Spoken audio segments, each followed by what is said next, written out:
To some extent, most of things, of course, that what we do in innovation relates to many biomedical developments. Of course, you're very familiar with what you created with ICON.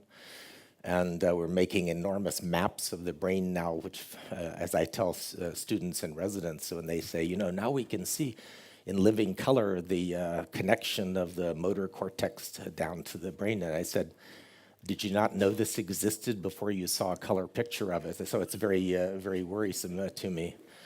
And on the right side, probably something that's being worked on here in Stockholm, but this is a quadriplegic patient who is now directing movement of a robotic arm with an implanted electrode in the brain. So in light of today's compliance rules, and I know Elekta is very focused these days on compliance issues. So under compliance, I have to tell you that I am a stockholder and that I serve on the Data Safety Monitoring Board of Focus Ultrasound with Insightec, and have started and have been past chair of a research foundation looking at outcomes for gamma knife. So when I entered the field of neurosurgery, the first day comes a CT scanner. We arrived on the same day. This was a late period of the end of Vietnam War. It was a very hairy sort of time. And you can see that over the course of time, how things have changed. At least I still have some hair, so that's been good. And I think I'm indebted for Danny for this picture. You can obviously tell who the chairman was, the professor. He was the only one allowed to wear the hat, and probably the only one who could smoke a cigar while they took the picture of his group. So a number of, I'm sure, famous trainees after that, but looking a little bit different than what my own career looked like. Actually, when I was at training in Pittsburgh, I became very interested in combination of guiding devices and technology. And so we first built a guiding device at that time. This was now the first time an open CT scanner was available. So this is the dark ages for many of you to believe that this actually occurred. So we built this device, and as a resident, this was again a different time. There was no attending physician, nobody in the department who knew how to do stereotactic surgery or how to use a guiding device. So we built our own, and then we began to do cases. Even as when I was in training in this would be totally illegal nowadays, I'm completely sure. But then I came to Sweden in 1979 for the first time for 6 weeks, and I thought this is a remarkable place of what's being created here. So I developed this opportunity, meeting first with Eric Backlund, who you see up in the upper right, and it struck me that training, as Mark Twain, one of my favorite quotes, is extremely important to what we do. And the reason I bring that up, when I came to Sweden in 1980, this was the stipend that I had for a year in Sweden. Now, I'm sure it's much better nowadays. If you actually now look at what that was worth in 2017 dollars, it's only worth $29,000. I'm sure that's like a weekly wage for most of you here at Elekta. But finally, at Christmas, it was very hard. We went down to the market, and we were so starved for a fresh vegetable that we actually paid $4 at that time in 1980 to get a head of cauliflower, which always put me in reminding of this Mark Twain quote. So I came under the influence of Eric Backlund, who was overlecturer in Stockholm, and he had this concept, as I did, of this combination of medical imaging, and these are actually diagrams that I made from his drawings. And together then came a family of people, first endovascular types of surgery, radiosurgery, and marriage of imaging with surgical technologies, then called therapeutic scanning. But now, of course, another arm with the invention of and use of endoscopic surgery. So I learned a variety of things when I was here, which I took back to Pittsburgh with me. One was guided surgery. This is the Lexell frame of that time. Here's George Narayan and Professor Lexell in the background. Again, probably be totally illegal now because I was a non-physician in the eyes of the Swedish government, I think. Bjorn Meyerson doing a thalamotomy procedure, and a variety of things, including management of trigeminal neuralgia and radiosurgery. So when I came back, we had this concept of developing a more civilized form of brain surgery using this first 201 source gamma knife or the U knife. But before we could get that going, as Danny said, it was a little bit of a challenge to get this through the regulatory authorities because nobody knew what a gamma knife was. And frankly, there really wasn't a lot published at that particular time over its potential value, and that's something we'll get back to towards the end. We decided instead to concentrate on building a stereotactic operating room, so we put a CT scanner in an operating room at that time in the city of Pittsburgh, about the size of Stockholm. There were only 2 CT scanners in the whole city, and we had to sell this to the government based on the fact that, in fact, it was a therapeutic device. It was not used for diagnosis. Now, you're aware of many other pioneers in the field of neurosurgery, of which I am not. I would say that I've concentrated, as we'll see more, on the aspects of the subsequent innovation. But there are many people who were involved in critical junction points. This is my view of only some of the more important ones. Obviously, Olivecrona here. Peter Janetta was my mentor for many years in Pittsburgh, who was chairman before I was. And of course, the father of this company and many other things, Lars Lexell. So it began to make me think a little bit about this process of innovation and this cycle that happens, that when something new is brought out, the first reaction, especially in the medical community, but I would say even highest among neurosurgeons, is to say, no, it can't be true. And so skepticism it comes, and then eventually evidence builds. There comes acceptance more and more of this, and it becomes even standard practice, which is where radiosurgery has become. But the cycle keeps going because even standard practice we can realize can be improved, and therefore there needs to be the need for new innovation. So as a company, I'm sure you think about all of these particular things. Is what we're developing serious? Is it going to make things better? Is it reasonably safe? How bad is the competition that we're going to fight against? Is it important over the world as a priority? And is there any evidence to actually support its outcomes? In neurosurgery and probably many medical fields, there's a 25-year lapse of which nobody reads anything, so that often things are reinvented that were actually fixed 20 years ago. So then you have to look back and make sure it's truly innovative. And then are you willing to help build evidence of value, and will it have some chance of lasting? And as a company, you're aware of all of these kinds of things, the difference between a disruptive innovation, which is what gamma knife was, and over the course of time, the evolution of the gamma knife, which then became a sustaining innovation. But when we got started on this, and I was not the pioneer, Lars Lexell and the Swedish group at Karolinska were. But it was very clear that the problems and its value was not very well understood, and I didn't know that it was going to be potentially dramatic or game-changing. And basically, we didn't know what we were getting into at the time, whereas today's customers will certainly understand that. So we began on some innovative concepts of guided brain surgery. One I learned in Stockholm. We could, for example, in an awake patient, we could take out a cyst in the middle of the brain. We had to have a device, so we put together this device to allow us to do imaging without the arc on the frame. And I still get millions of dollars of royalties on this now from the Elekta every year. I'm sure it's one of the main products that is out there. But it turns out, of course, that while certain cases like that might be suitable, the reality was that some were really not. And so we began to develop this guided port technique coupled with stereotactic technologies and a guiding probe holder for this that allows us to be able to go through the brain to actually remove a lesion deep within the brain. So this represents this sort of parallel development that we were interested in, as has this company been, in imaging I arrived with a CT scanner in 1975. This took some 12 years later. And of course, there have been dramatic changes both in imaging as well as in radiosurgery techniques.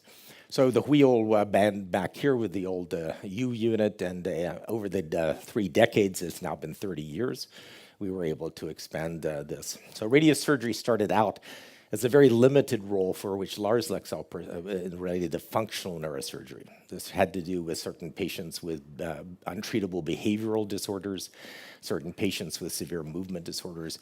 But as data emerged, then more and more of this began to be used. And so as a result, the value and role of radiosurgery began to greatly increase. So the concept of one of the first persons that I trained in Pittsburgh applied for a job saying he was, in 1987, that he was trained in radiosurgery, and the person who was looking at him wrote him back and said, "If I need my radio fixed, I will call you." And so that was the sort of concept of the knowledge of what radiosurgery was compared to what it is now. So we're going to take a few minutes to talk about 4 specific areas and where this has advanced, both in skull base, vascular and neurosurgery, functional neurosurgery, and some more malignant tumors. So we know that this is what we traditionally did with surgery through the nose to remove tumor here, but what the sustaining innovation was is by coupling this with endoscopic techniques, we could reach many more areas of the brain by still going through the nose rather than by traditional ways. So a child such as this with this pituitary tumor who comes in with poor vision has a tumor removed almost completely, but there's a small remnant here that we can see and is perfect now for Gamma Knife as a part 2. We can get beautiful plans and beautiful imaging of this. We can relate it to critical structures within the brain. And then now we can follow it over the course of many years where we see that the tumor not only is controlled, that is, doesn't grow, but it's actually shrinking over the course of time and in fact is sustained. So the benefit is sustained. And eventually, to be able to look more at this, we formed a consortium headquartered in Pittsburgh, where now I think there are 30 international centers who are involved in outcomes research related to the usage of Gamma Knife, and have published many things over the course of the years showing the sustaining innovation of this approach.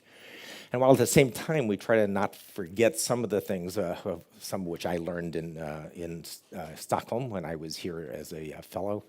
Intracavitary radiation allows us to place radiation isotopes into a tumor and see it gradually shrink over the course of time, such as this child, most of whom did more invasive surgery in today's world because 25 years have passed. We already are forgetting some of the things that we learned, but this is a great technique which saves actually pituitary function and leads to complete collapse of the tumor over time. So the growth of radiosurgery was against is the general concept of what surgical microscopic surgery could be done.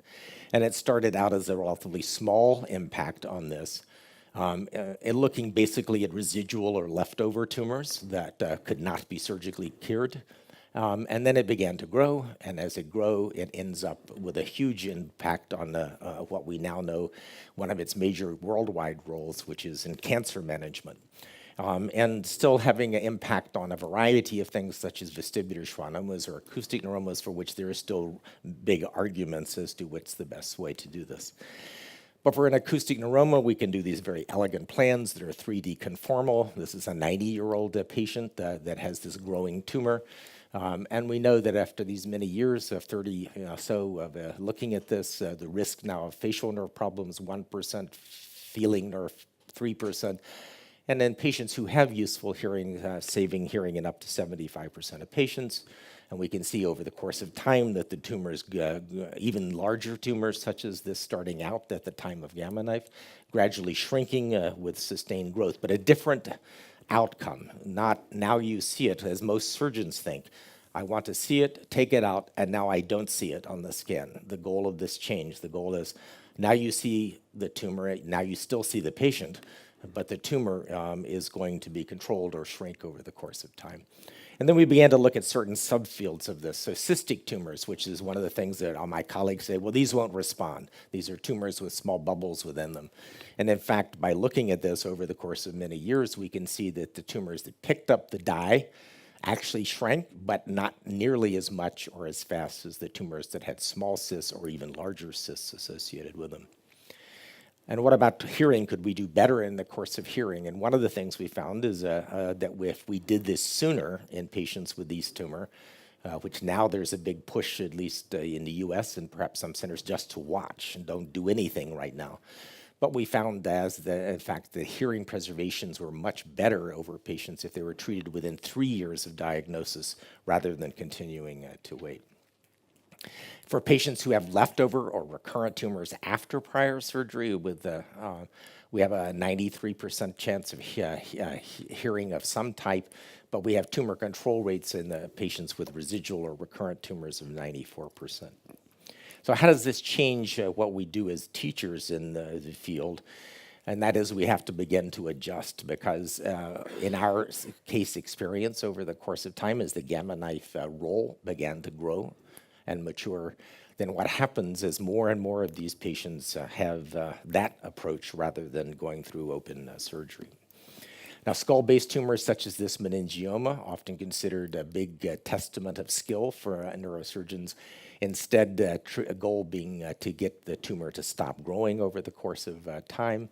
We could look at those patients trying to say, well, do you really need to do surgery on these patients? And it turns out if they had not had prior surgery, there's a chance that their function could improve by doing Gamma knife only than the actual preservation of existing function, and the opportunity to see improvement of function was very important and obvious as well. We could treat deep-seated tumors deep within the brain. This is sort of the edge of what the bottom of the brain in terms of what the Gamma knife can treat, and often in very difficult locations for surgical removal. And here at 7 years, a tumor that is significantly smaller. Another indication was vascular malformations. This was one of the prime indications that emerged after many years of work in Stockholm and then went to other countries as well.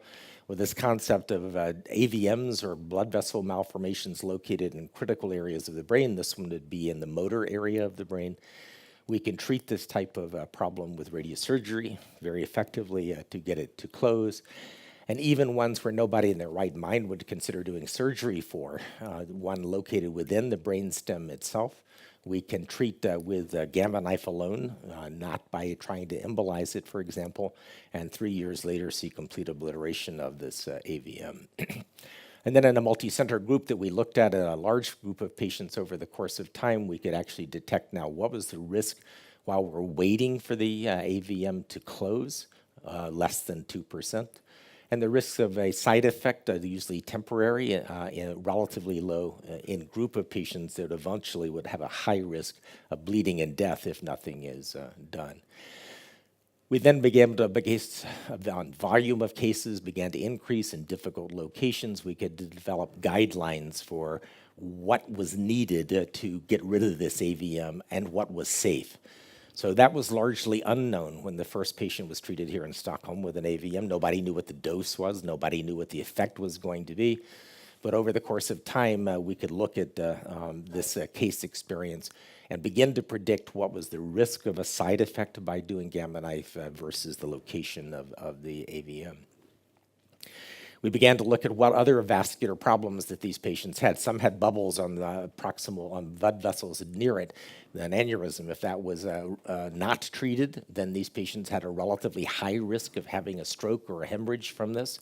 So we began to learn that we need to do something for those patients who either have no aneurysm or have their aneurysm clipped or coiled if they also have an AVM.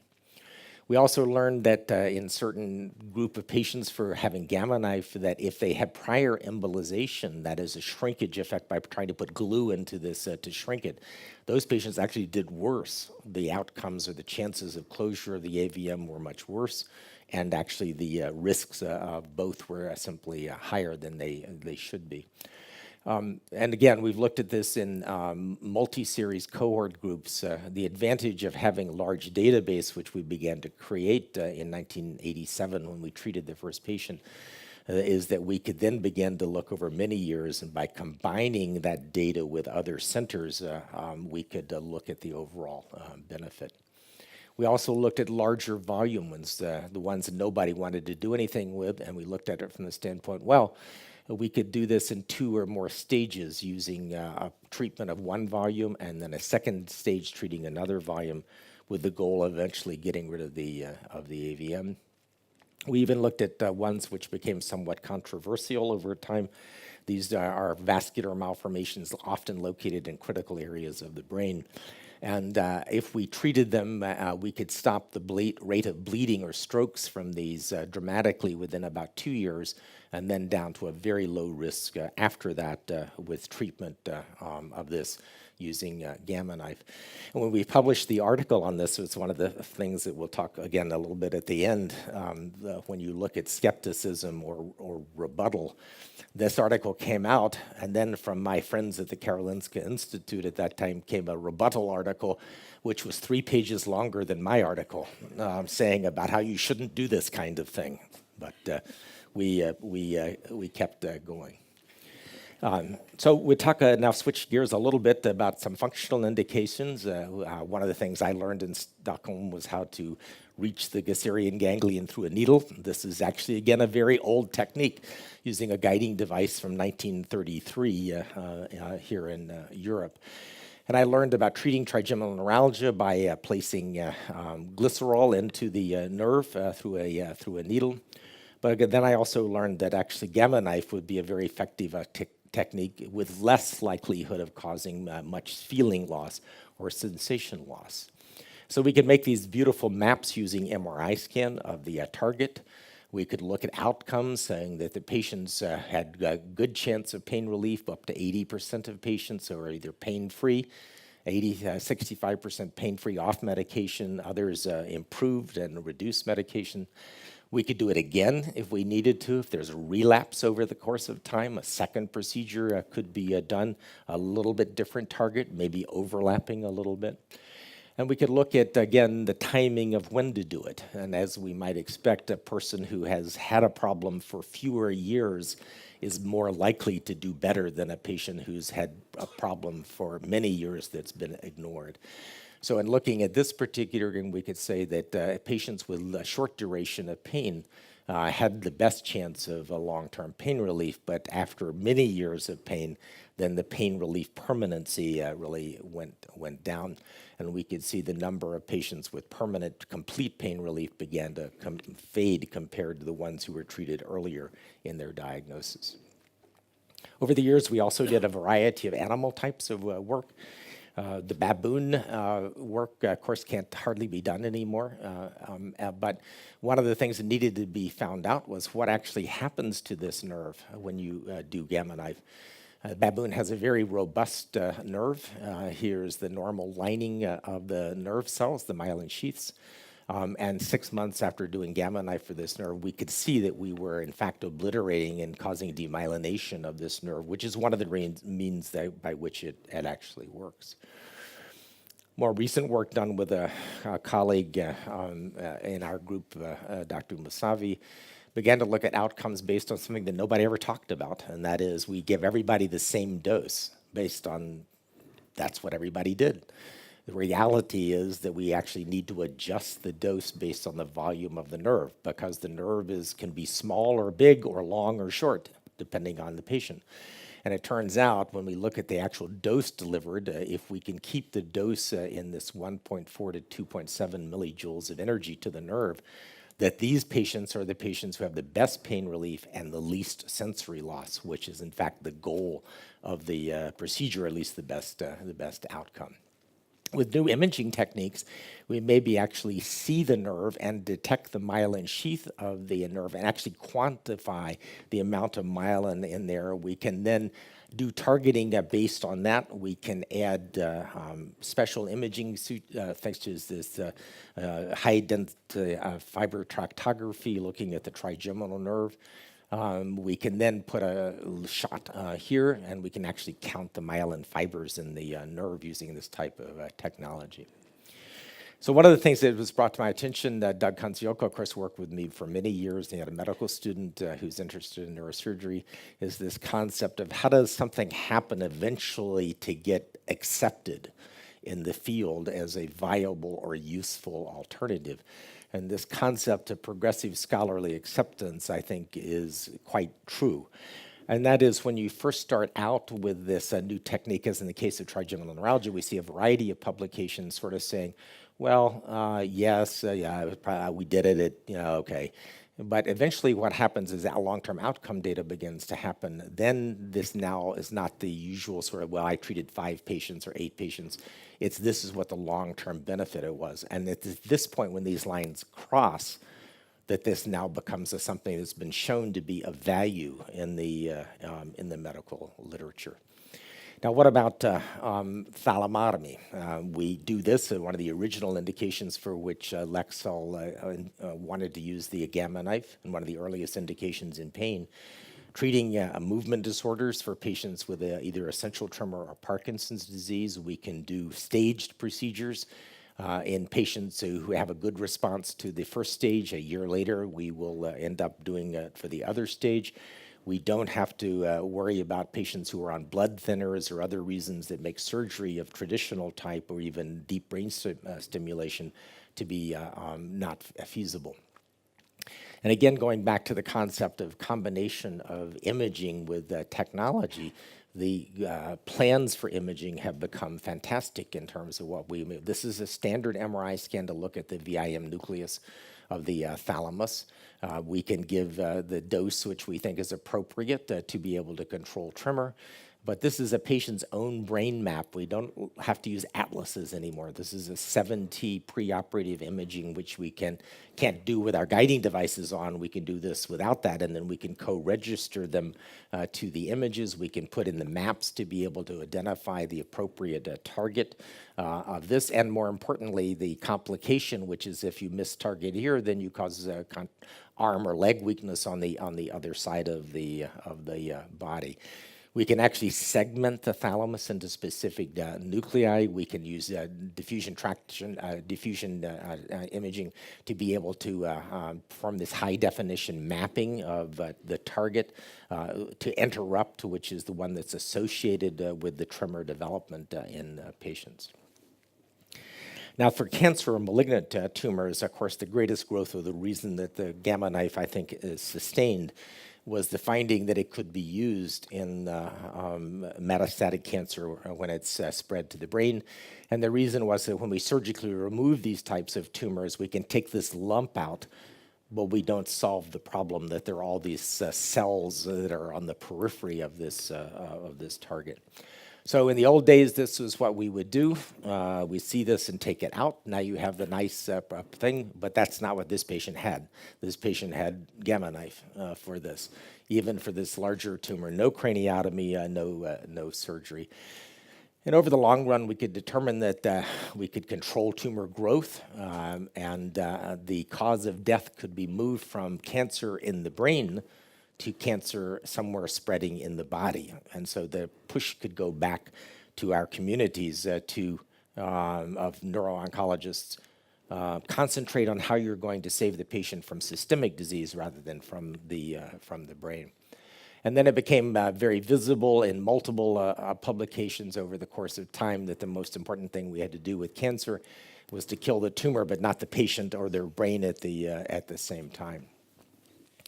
When we looked at patients who had traditional treatment with radiation therapy, what we could see is that over the course of 1 to 2 years, basically their brains began to no longer work very well. And that's related to the white matter injury that occurs from traditional wide field radiation therapy. And this has led to a significant change in the management across the world of this. This is my partner in radiosurgery, Dr. Flickinger, who of course spent many years doing whole brain radiation therapy before the development of radiosurgery. There's certainly challenges that emerge. How big, when do you actually need the whole brain, and only in the context of widespread disease and when it spreads through the spinal fluid pathway. We know what the doses are. We know that the number of patients is, rather tumors is not important. It's the total volume of all the tumors added together that is more predictive of response and when to use it. We also learned that we could replace radiation therapy with radiosurgery after removal of tumors and do radiosurgery very focused of this. We wish that there were more effort that had gone or could go into cost-effective analysis, but it's extremely difficult to do in the United States because of the accounting methodologies for this. But it's still work that has been done. In malignant tumors of the brain, primary tumors, glioblastomas, we've begun a trial which we started in part with funding from Elekta through the foundation. And that is to add radiosurgery and a vascular drug, bevacizumab or Avastin to this, thinking that this was how we could do radiosurgery for bigger tumors, but if we included a volume, so we included a border zone where the tumor is going to grow back, that we could greatly improve outcomes in these particular patients. And in fact, when we looked at the Kaplan-Meier survival rates of these patients, when they got Gamma Knife plus Avastin, then really we could significantly improve the survival time of these patients who, again, recurrent tumors after significant this is about the weight problem that Danny was reminding me about. And some of the things that when you're doing technology development to some degree, you get great ideas. One of the ideas was in the U.S., there are no U.S. bodies in this room. Because fortunately your genetic makeup has, or your diet or both has allowed you to have nice Swedish bodies. But the reality is there are many of us who look like this sumo wrestler here and who may not be eligible for bypass surgery. So we said, well, maybe we could use Gamma Knife to be able to do this. We started out by making fat monkeys. Fat monkeys are made by a diet of heavy potato chips, which they will do anything to, and make a lesion in the hypothalamus here to suppress diet. We could create lesions in these particular animals using a subtherapeutic dose of radiation. We could see imaging changes in the region of the hypothalamus, and we could detect weight loss in these animals because they stopped eating or being fond of potato chips, among other things. In fact, they disliked any high-fat diet. They would continue to eat what Swedes eat, fruits and nuts and special treats, maybe sometime, maybe some chocolate. But what would happen was the weight would, in fact, go down on these animals. So we thought this is a fantastic idea. We went to the bariatric surgeons. They said, yes, we agree with you. This is a fantastic idea because to be a bariatric surgery center to lose weight, you have to have very good outcomes, and that means nobody can die when you do the surgery. So there are a lot of patients who get rejected for surgery because of high risks for this. And the hospital actually agreed to support 5 patients for this, and we went to the IRB, and the IRB say, no way. There's no way you're going to do this. So this is one of the challenges that innovation often faces in the current world. Now, I don't like to show Danny this particular patient, but this particular slide, but every once in a while, a fantastic idea just doesn't work out that well. And one of those was the Surgiscope, which Elekta joined in a company in France.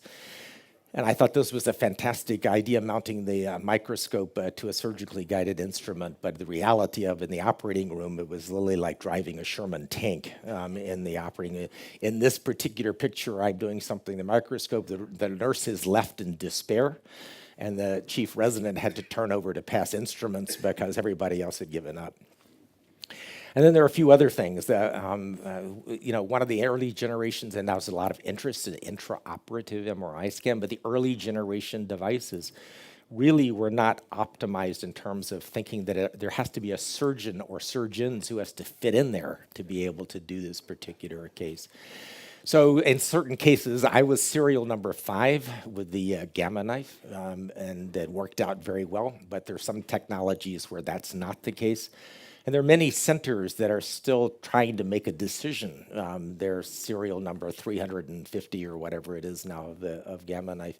So you neither want to be too early or too late. And I'm still not, I'm on the Data Safety Monitoring Board, so I'm sort of conflicted in my interests about the usage of focused ultrasound, but I think it certainly was going to prove to have value. Now, one of the things you have to do is, the other comment of Danny made about weight, the other was age, is that eventually when you finish training in our field, you're probably at the highest of your technical skills, but you don't know when to use them or what the results are going to be. So over the course of time, you can't see the abscissa here, but this is about 45 or 50 or so. So at this point, the combination of your surgical skills and your judgment, which is always based on prior experience, are at their highest. And then all of a sudden, you get into this age of about 65 or 70, and you end up buying a red convertible like Thomas has, and then shortly thereafter, the world falls apart, and both your judgment and your technical skills fall apart. And eventually, you'll need to go to Karolinska and get a cell implant for your Alzheimer's dementia. So how do we continue to be innovative? If you look over the course of this report in the Journal of Neurosurgery, 11,000 patents over 50 years or so, the largest number related to neuromodulation, clinical neurophysiology, endoscopes, operating microscopes. There's been an enormous amount of technology development. We as a group are very technically desirous about doing these things. But there are these threats. And those threats exist for every company as well as every person who comes up with them, who owns it, who developed it, who's going to claim it. There's an enormous amount of bureaucracy, enormous amount of inertia in terms of technology development. We have to deal with compliance issues, IRB issues, funding for these things, the development grants in industry, and their risks. The risks can be academic, political, and personal. And while all of our bosses is saying, I want you to think like an entrepreneur, don't, only if it has value to us, but not to you. And then this concept of how long does it take to gain traction. So there's a difference between innovation and research. Research is basically hypothesis-driven, a study designed in a formal protocol. Innovative practice may be how you are going to apply an existing technology. And actually, we had to write an article about this because one of the committees that I have, that I head at our health system, which is a now $14 billion health system, is evaluating technology development and how it's going to be used. These are the guidelines for things that we review. New or innovative costs more than $50,000 a year. It's not clinical research. The technologies are approved, CE mark in Europe, FDA in United States. And what we do is we look at initially physician-based is, does this have some merit? Will it help? Is it a possibility that it will help? And then the hospital side, which is looking at, okay, how much is it going to cost? How much is it going to cost compared to how much we're going to get paid for its use? And this represents obviously big problems for hospitals as well as innovators. So if we look at two examples, this is the magic scoliosis grow rods, fantastic, right? A child with a crooked spine that they can put these in, and then in the clinic, outpatient area, using a remote control thing, gradually expand these medical rods to straighten the spine out in a growing child. So fantastic.